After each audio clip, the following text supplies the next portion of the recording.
And one of the things that strikes me, having spoken to you before, and you speaking now, is your passion to turn not just to do the data analysis, not just to crunch the numbers and say so what, but to move from so what to now what. This is what we should do as a result, and also to explain that in a way that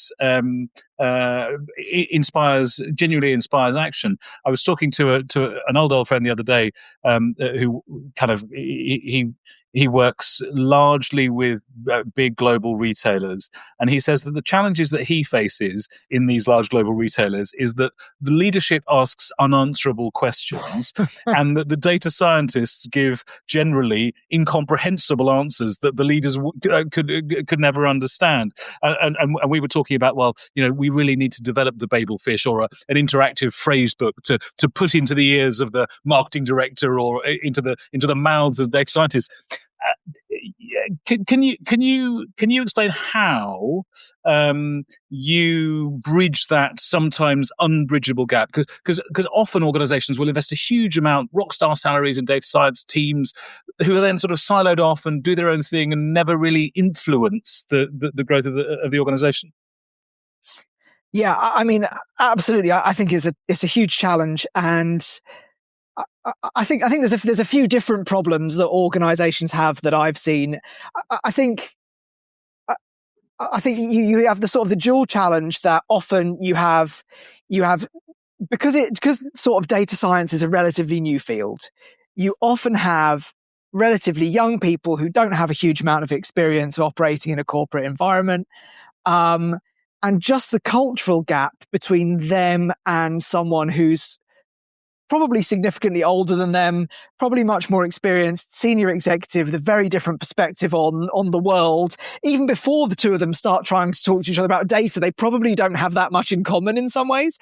And then on top of that, you have the issue that often a lot of senior executives have experienced most of their career in a world where quantitative insight data was probably a much smaller part of what they were doing. So they don't have that reference back to, when I was doing the sort of the work, that's how we use data. It's so there is definitely a sort of a cultural gap often to bridge, not always. And I think over time this is changing as more and more people come through with a more quantitative mindset in organizations. But there is definitely a gap.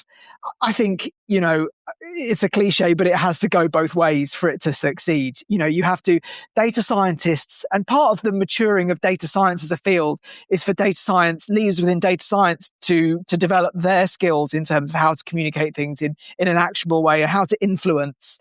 I find this really fascinating that in some ways, to me, I feel the technical problems in data analysis are solvable. They're easy. I always think that the hard problem is the social problem, is how do you convert the clever thing that you've done with the data into something that somebody can make use of? How do you communicate it in a way that inspires action, inspires someone to take a decision? And often that is really hard because there's so much complexity, there's so much nuance, and you as the analyst, you've spent time crafting this thing, but the other person doesn't understand that. You have to find a way to communicate. I find that to be a fascinating problem. I think the other challenge that a lot of organizations have is that often what the data tells you isn't what you want to hear as well.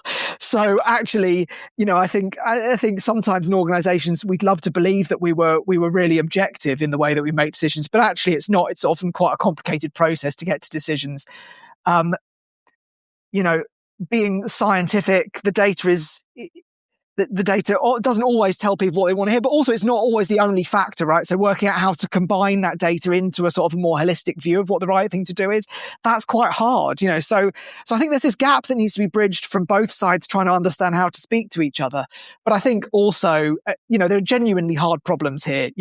We've got data, it tells us this, but it's not perfect. It's got gaps here and there. This other source of qualitative data is telling us something different. If we go this way, there's risk. Balancing all that stuff up is a genuinely difficult problem as well, in my opinion. I trust you've enjoyed this brief section of my conversation with my most excellent guest. Check out the full podcast episode by clicking here.